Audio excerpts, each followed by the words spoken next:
medida que a nossa fé é provada, na medida que a nossa fé é testada, não para Deus, que Deus já conhece os nossos corações, mas para que possamos ter uma compreensão melhor de nós mesmos. Nós aprendemos que mesmo diante das tempestades da vida, estamos seguros.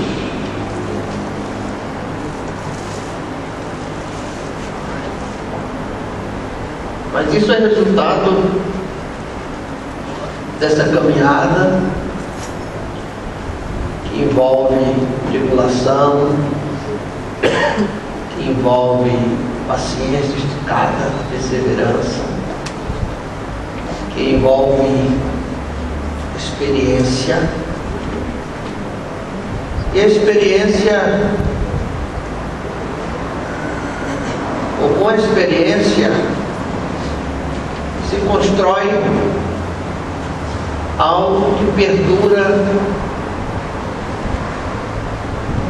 durante a nossa jornada, que é a esperança.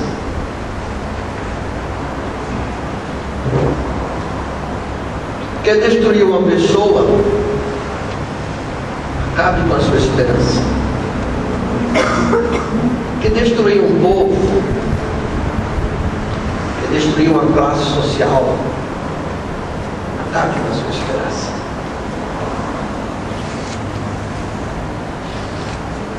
É transformar alguém num morto-vivo,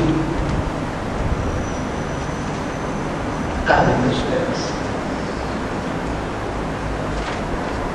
A desesperança é uma das fortalezas mais destrutivas. E essa desesperança só pode ser derrubada, essa fortaleza, com o retorno da mente de Cristo em nossas vidas. Tenho pensado já há alguns dias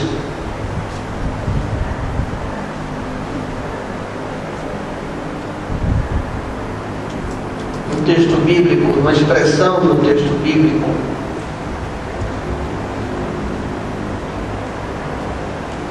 que foi o que se deu, se passou no lago da Galileia, ou no mar da Galileia. O lago da Galileia, ou o mar da Galileia, é um mar de água doce, por causa do Rio Jordão. Tem uma distância de ponta a outra, de Cafarnaum para Gadara, de 21 quilômetros, 11 de extensão, de largura. E ele está numa depressão, 212 metros abaixo do nível, cercado de montanhas.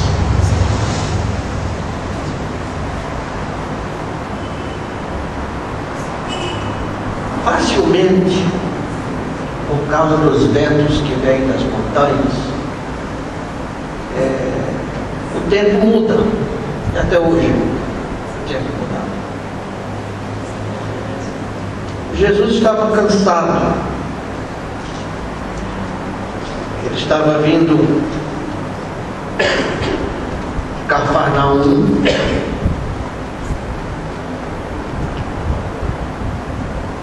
ali teve contato com o centurião, teve a experiência da cura da sogra de Pedro, e ele estava cansado, e numa hora não muito própria, ele tomou a decisão de passar para o outro lado. Passar para o outro lado é sempre um desafio para as nossas vidas. ele passar para o outro lado da glória. Chegar a um ponto. Lembra que eu ouvi um sermão do pastor Marcos Vitor? Interessante sobre isso. E ele queria sair dali. Saiu dali, foi para Gadara. Lá teve uma experiência com um demoniado gadareno. Mas naquela travessia, além da hora ser um tanto imprópria, o tempo mudou.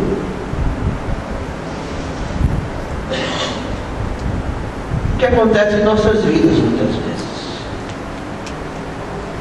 Estamos vendo um período de certa calmaria, um período de certa tranquilidade, e de repente os ventos mudam.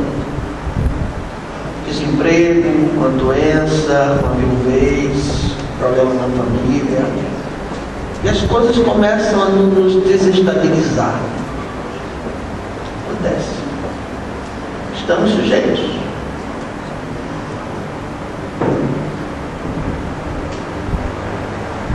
E o texto que eu quero partilhar com os irmãos está no Evangelho de Marcos, capítulo 4.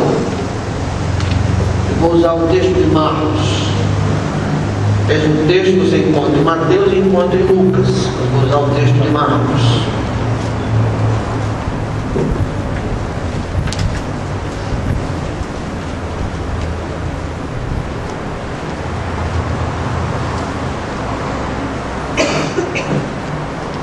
A partir do verso 35. Naquele dia, quando já era tarde, disse-lhes: passemos para o outro lado. E eles, deixando a multidão, levaram consigo, assim como estava no barco, e havia com ele também outros barcos. Passaram pelos mesmos problemas, que enfrentaram as mesmas tempestades. E se levantou grande tempestade. Não uma tempestade qualquer, foi grande tempestade de vento. E as ondas batiam dentro do barco, de modo que já se enchia. Ele, porém, diz a palavra de Deus, estava na popa, dormindo sobre a almofada, estava cansado. E despertaram-no e lhes perguntaram: mestre, não se te dá que pereçamos? E essa pergunta tem me perturbado, tem me acompanhado já há alguns dias. Mestre, não se te dá que pereçamos?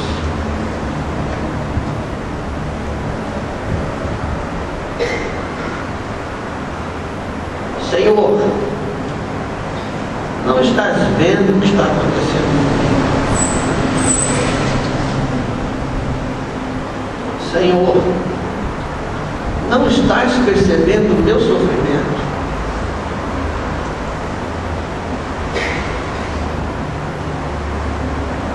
Senhor, não estás percebendo a situação em que eu me encontro?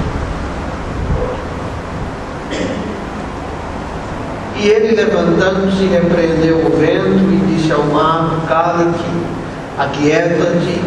E o vento cessou e fez-se grande bonança.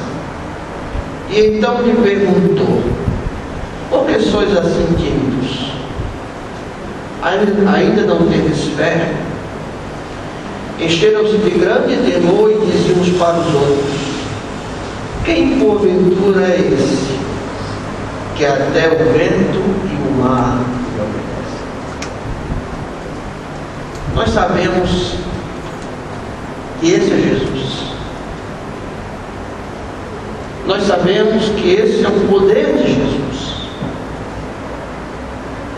Mas a questão é que nessa caminhada de passar de um lado para o outro, da nossa jornada de vida, da nossa circunstância. Enfrentamos situações em que perguntamos, mestre, não se te dá que morramos? Como se disséssemos, acorda, Jesus, presta atenção no que está acontecendo comigo.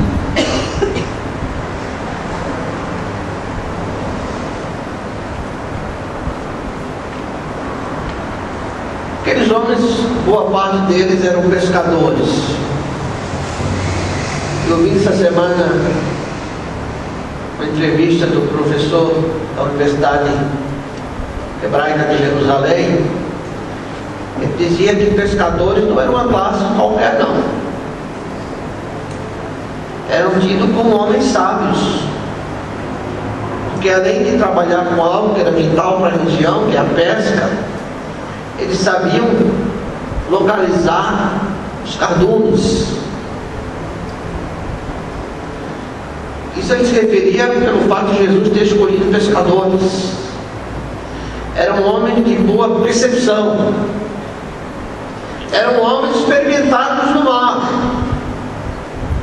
E a impressão que eu tenho, quem vive no mar sabe dos perigos do mar, está acostumado aos perigos do mar. Mas aqui parece que era um momento de uma grande crise. Era um momento que as ondas, que havia uma tempestade muito forte, as ondas batiam dentro do barco, de modo que já se enchia. E quando você começa a acumular água dentro do barco, além do que se deve, você vai afundar. Hoje de manhã eu falava na minha classe, quando você enfrenta um momento ou uma situação que anteriormente você até administrava aquilo, mas de repente foge do seu controle, foge da sua forma de gerenciamento, quebra o equilíbrio das coisas, você já não tem o controle da situação, é uma crise.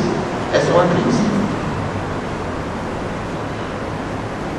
E nessa crise você precisa de ajuda, porque você já não está conseguindo sozinho. Olha, pastor, eu sempre conseguia tratar disso sozinho, mas agora não estou conseguindo. Isso é uma crise. Aqueles homens eram experimentados no mar, não era novidade para eles. Aquilo acontecia toda hora no Mar da Galileia. Se você for pesquisar e ler a respeito, vai ver que aquilo era comum, que os ventos mudavam lá do lado das montanhas e vinham lá e traziam ondas muito fortes, mas nessa situação específica dá-se a entender que fugiu do controle. Estavam em perigo de morte, estavam em perigo de afundamento, estavam em perigo de destruição.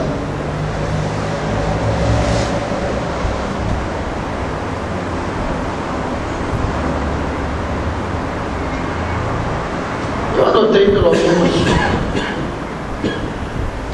3 questões que eu gostaria de partilhar com os irmãos na minha interpretação. Por que disseram isso? Aliás, isso demonstra honestidade de sentimento.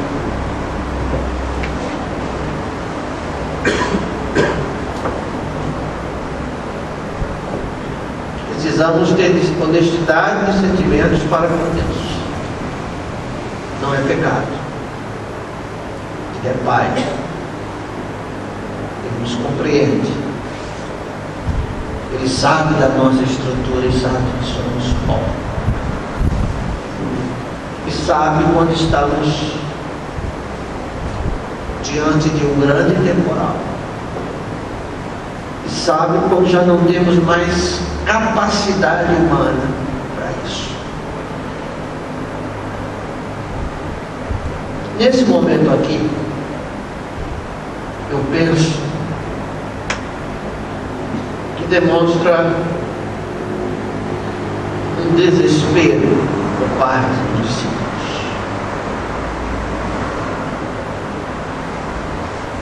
Demonstra humanidade.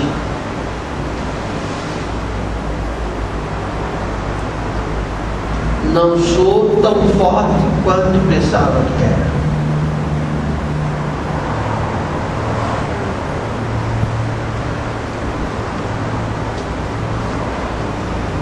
Não sou o super-homem que pensava que era. Não sou a super-mulher que pensava que era. Por isso, nesse momento, é como se eu entrasse em desespero. É como que eu tivesse perdido o foco, que já não estava mais em Cristo, mas estava na tempestade, está na tempestade, está nos problemas. Nós passamos por isso. Enfrentamos situações que expomos totalmente a nossa humanidade. E se alguém nos vê, vai dizer: olha, você não é crente, você não é pastor, você não é mulher de pastor, você não é filho de pastor, você não é diácono. Mas, Senhor, estou em desespero. Estou colocando diante do Senhor a minha humanidade. Estou colocando diante do Senhor os meus sentimentos. Eu estou dizendo: mestre, não se te dá que pereçamos. Senhor, eu estou afundando. Senhor, eu estou me sentindo destruído. Estou me sentindo sem forças. Estou me sentindo sem horizonte. Estou me sentindo sem referencial. Por isso que Jesus vai dizer, vai atendê-los primeiro, e depois diz: ainda não tens fé. Isso é aprendizado. É aprendizado.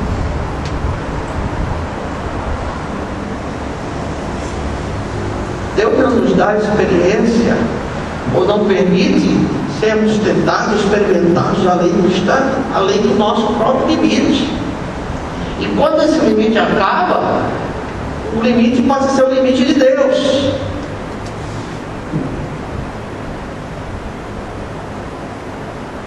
Certamente eles pensavam: se Jesus está no barco, eu não posso perecer. Eu sou crente em Jesus, eu sigo o Senhor, eu sou dizimista, eu sou participante da obra, eu levo a minha vida cristã a sério, e de repente eu estou num temporal, numa tempestade que está fugindo do meu controle.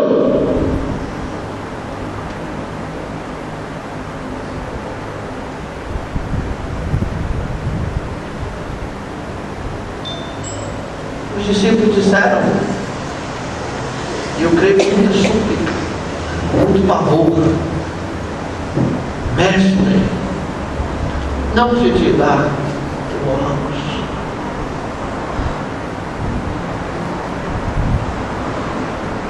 Outra ideia que eu tenho desse texto é que ele demonstra a insegurança diante das vicissitudes da vida, diante dos limites da vida, diante das adversidades.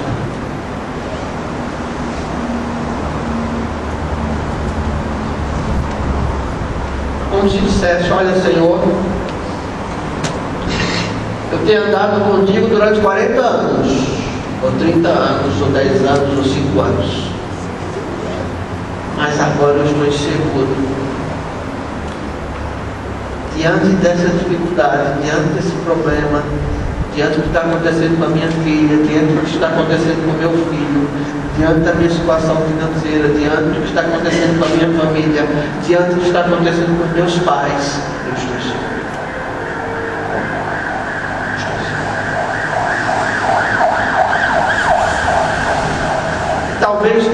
aquela atitude que Jeremias teve quando estava preso no pátio.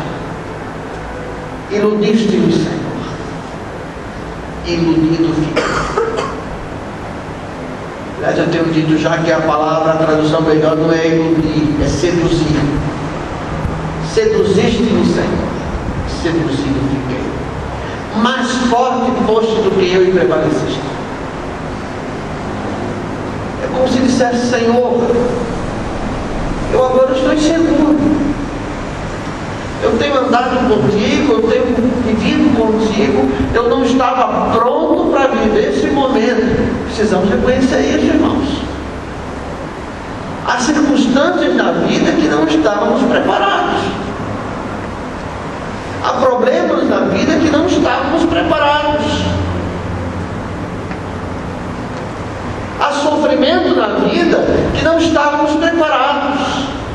Há coisas que vemos na casa dos outros. Há coisas que vemos na televisão.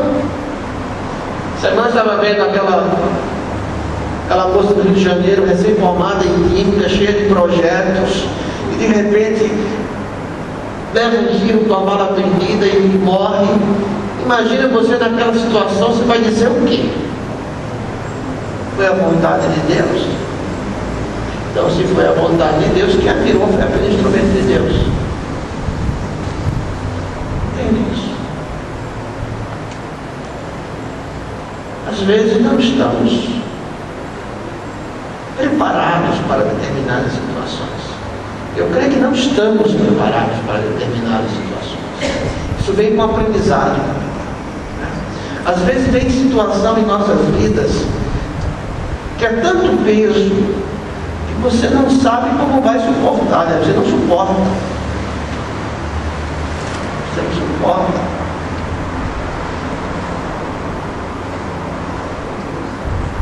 Você sabe que não suporta.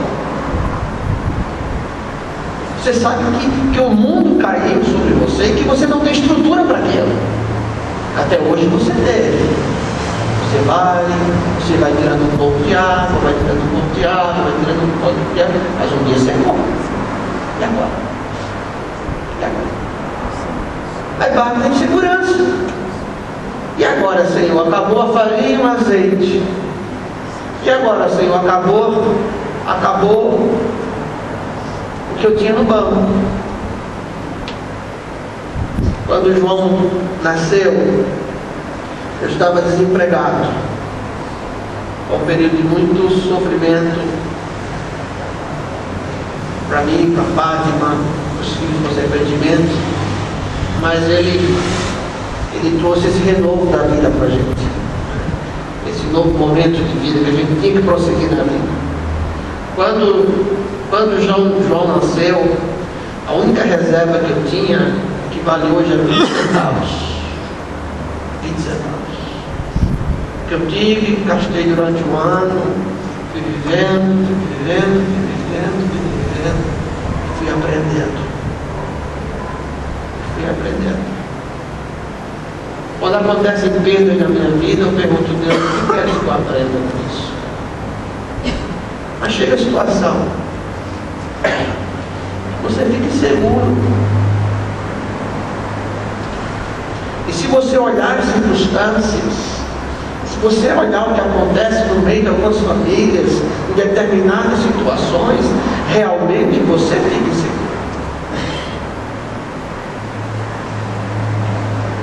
Bate medo. E onde há medo, não há amor. Que onde tem amor, tem confiança. Então você começa, por conta do medo, da insegurança, começa a duvidar do próprio amor de Deus. E começando a duvidar do amor de Deus, você começa a duvidar do poder de Deus. E começa a pensar: o que é que Deus faz para os outros e não acontece na minha vida? Começa a ficar inseguro, porque a insegurança é resultado da falta de confiança. A insegurança é resultado da falta de estabilidade. Eu não estou seguro.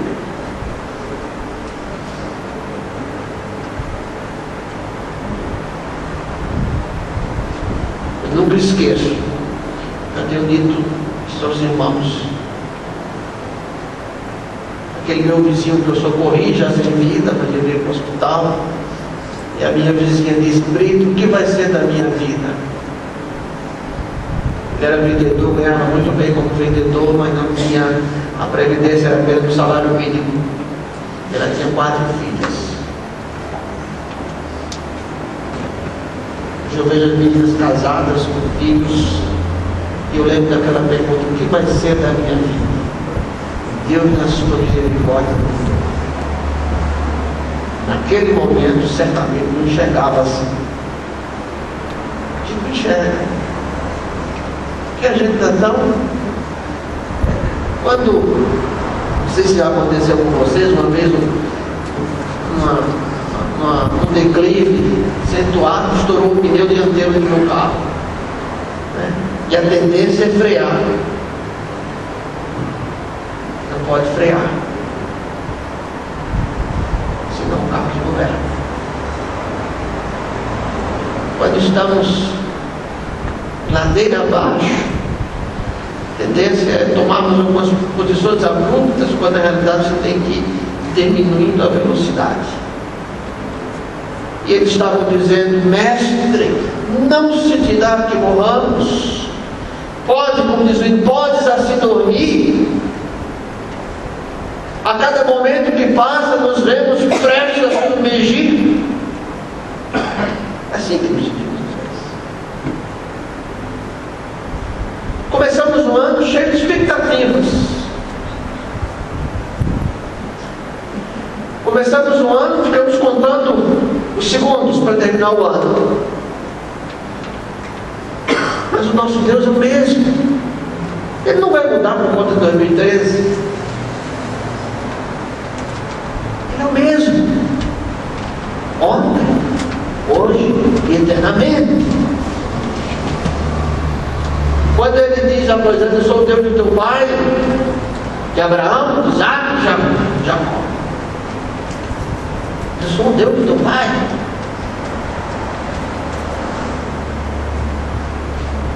Terceira colocação que eu quero fazer nessa noite, que muitas vezes esse suplicar a Deus: mestre, não se te dá que morramos, representa as nossas frustrações. Nós projetamos planos que às vezes pensamos ser de Deus e não são de Deus. Dizia isso do meu irmão Josué: há coisas que eu sei que é de Deus, e há coisas que eu saberei durante o processo se é de Deus. Isso vem com a experiência, é resultado da paciência esperada e da tribulação. Às vezes nós, calmos em algumas situações, nós tomamos decisões, fazemos projetos que tem muito mais a ver com as nossas necessidades, com aquilo que é bom para nós, onde não consultamos o dono do reino para saber, até consultamos. Pastor Tonini tem um livro muito interessante chamado Do Conselho do Senhor, que às vezes nós trazemos palavras de apoio, de conforto, de estímulo, mas que vem da nossa alma, não vem do trono da graça. E nos frustramos. Nos frustramos.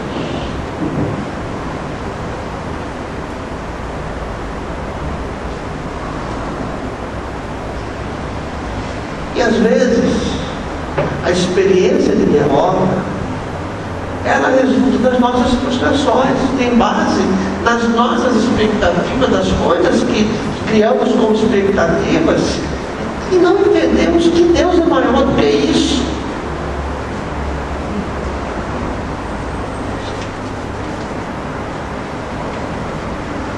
Hoje estávamos conversando com Josué, onde teríamos criado os nossos filhos se Deus não nos trouxesse para São Paulo? Qual seria hoje o futuro deles? Qual seria a experiência deles? Quer dizer, lá atrás a gente não entende, você não compreende, você fica frustrado. Você não sabe agradecer a Deus pelo local que Deus colocou. E lá na frente, você vai entender que Deus fez isso porque era o melhor para a minha vida, para a minha geração. Então, quantas vezes eu digo para Deus, para Jesus: Mestre, não se te dá que morramos. Eu estou expressando com isso a minha própria finitude, estou demonstrando com isso a minha insegurança, mas estou demonstrando com isso a frustração dos meus planos. E agora o que é que eu faço? Porque eu disse que isso era de Deus, eu propaguei que isso era de Deus, que era assim, que era assim, que era assim, que era assado. E o meu nome não pode ficar mal prometido. Mas eu preciso entender que Deus faz com quê? Deus faz com quê? Todas as coisas.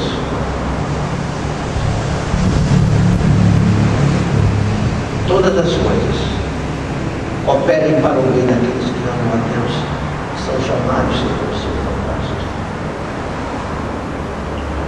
Hoje eu ganhei, escolhi ganhar um presente. Hoje eu ganhei um presente, 99 pensamentos e um versículo.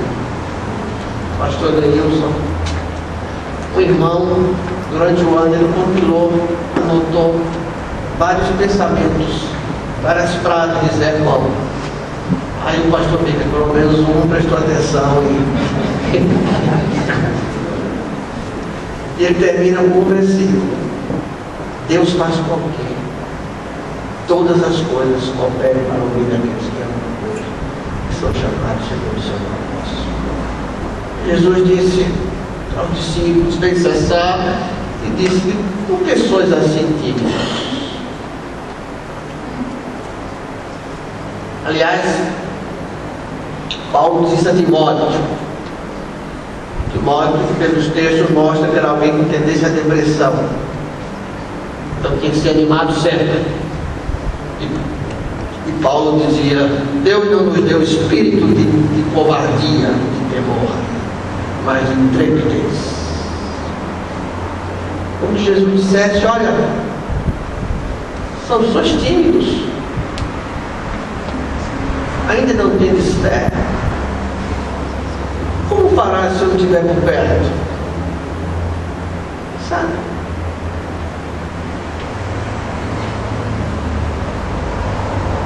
O que fará a sua família, talvez, se não tiver você para aguentar as pontas naquele momento difícil? Talvez a pessoa menos habilitada, ou menos até emocionalmente, menos capacitada para ter isso. E Deus capacita. A questão é que nós precisamos aprender a ter essa intimidade com Jesus. Precisamos ser mais transparentes com Deus. Precisamos ser mais gente com Deus, mais pessoas. Deus está vendo a sua aflição, filha. Deus está vendo a sua aflição. Deus sabe. Deus tem ouvido. Em um dado momento ele vai dizer: cara-te e aquieta-te. Como Salmo 46, aquietai-vos e sabei que eu sou Deus. Mas enquanto você está na tempestade, você tem que clamar mesmo, porque é do ser humano.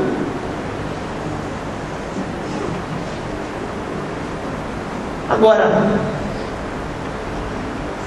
eles não ficaram no convés ou no meio entre os outros reclamando, não. Eles foram até Jesus.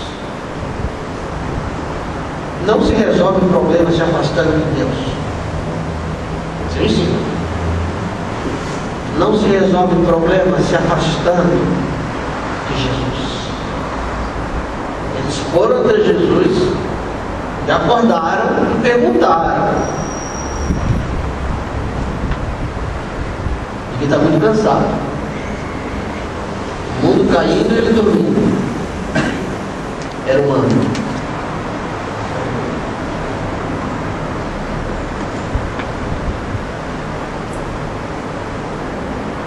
O que eu quis partilhar com os irmãos esta noite é que as tempestades que nós passamos durante 2012, o Senhor sempre esteve conosco. Foi um ano que perdemos pessoas que queríamos muito bem. Algumas famílias, algumas pessoas tiveram as suas vidas transtornadas. Quer dizer, transformadas, mas transtornadas. Por muitas dúvidas, não é? Muitas dificuldades. Mas Ele esteve lá junto, Ele está junto, esteve junto. Não deixe de colocar diante do Senhor aquilo que você sente. Jesus não ficou ofendido. Ele atendeu o assunto, cara. Ele não disse, por que me acordaram? Ele atendeu. Ele disse, cala-te e aquieta-te. Isso é uma, gente. Cala-te e aquieta-te. Veio a bonança, depois ele ensinou.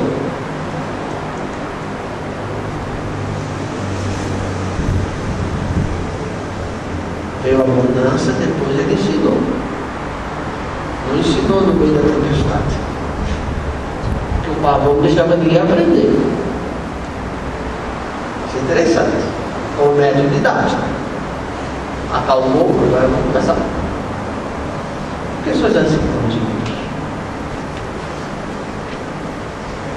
Ainda não temos fé.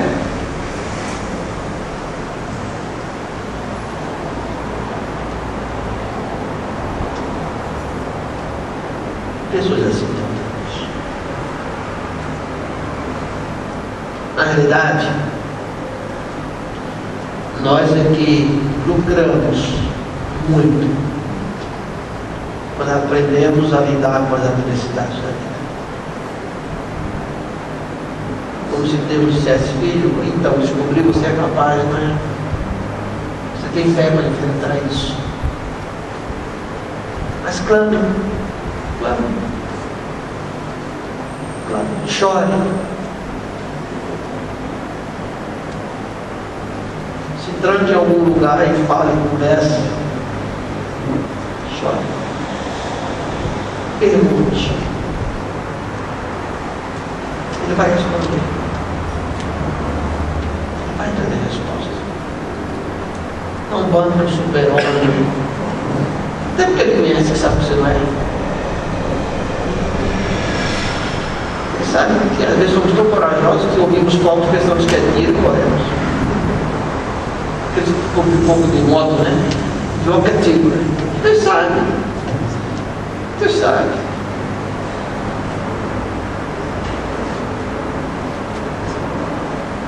Na fazenda do meu bisavô, quando teve uma perseguição religiosa, muitos homens se salvaram porque foram para debaixo da saia das mulheres. Mas salvaram-se. Salvaram-se. Era época as saias cabiam lá embaixo. Um dia o caso.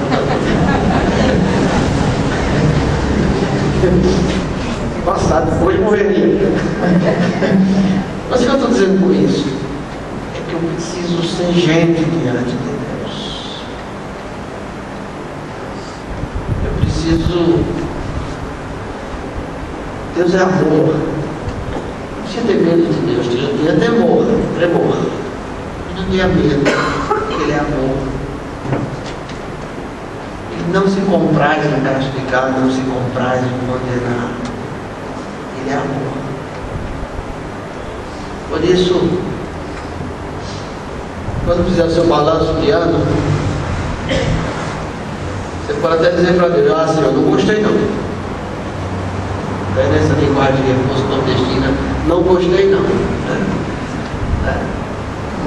Não foi positivo para mim, Senhor. Vai conversar comigo e você vai entender que foi. Talvez você não entenda agora, mas entenda depois. Porque eu sou de Jesus, aleluia. De Jesus. Eu quero falhar, mas quero falar e falar com Ele, inclusive. Andar e viver com Jesus. Mas eu preciso de Jesus. Vamos cantar a primeira estrofe desse hino.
conduzido pelo Espírito Santo de Deus, que Ele conduz. Entendeu, mesmo falando sobre a existência humana, finitude, distrações, você entendeu que Jesus é Salvador, que você precisa receber Jesus como seu Salvador pessoal. E como eu tenho essa certeza? Eu boto aquela pergunta lá: se você morresse hoje, tem certeza que vai para o céu? Quem é que Jesus tem? Que não tem a ver com os nossos méritos, não tem a ver com as nossas virtudes, tem a ver tão somente com o sacrifício de Jesus Cristo. É isso que nos dá garantia. Eu não sou salvo porque sou bom. Eu sou salvo porque eu creio no sacrifício de Jesus Cristo como o meu Salvador, único e suficiente Salvador. Então eu queria convidar você, de qualquer idade, se o Espírito toca no seu coração, está mexendo com você nessa hora, dizendo: aceite Jesus como Salvador. Eu queria convidá-lo para que aceitasse Jesus como Salvador pessoal. Você já foi crente, se afastou um tempo, volta para Jesus. Vai começar 2013 ao lado do Senhor Jesus, andando com Jesus. Por isso, enquanto cantamos as duas últimas estrofes, se alguém aqui nesta noite entendeu a mensagem, entendeu o convite, quer aceitar Jesus como Salvador pessoal, porque até então você conhecia Jesus, mas você não tinha certeza de salvação. Você achava que poderia ir para o céu talvez por outras coisas, de outras formas. Mas hoje você entende que só Jesus pode levá-lo à presença de Deus eternamente. Porque Ele é o nosso Salvador, é o meu Salvador, Ele deseja ser o seu Salvador. Você quer aceitar Jesus?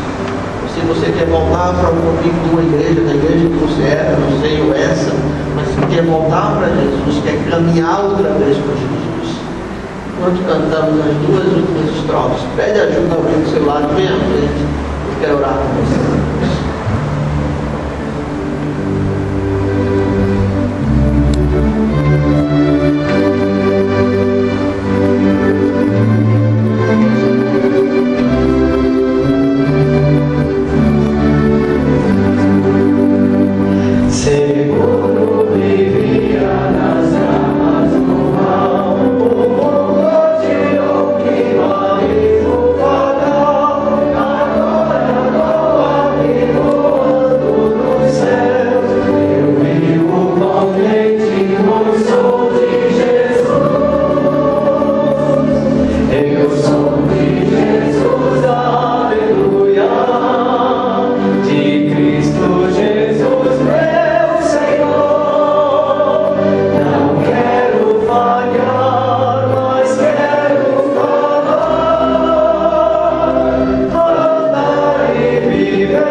possamos concluir.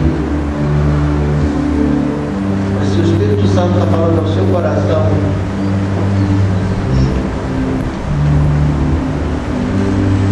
aceite Jesus nessa noite. Essa experiência hoje é nova, diferente. A experiência de Jesus como Salvador. Você sabe quem Ele é, sabe que Ele é o Filho de Deus, sabe que foi gerado por Maria, gerado pelo Espírito Santo, mas nessa noite você quer receber Ele como Salvador pessoal. Há mais alguém aqui? Pede ajuda quem está do seu lado.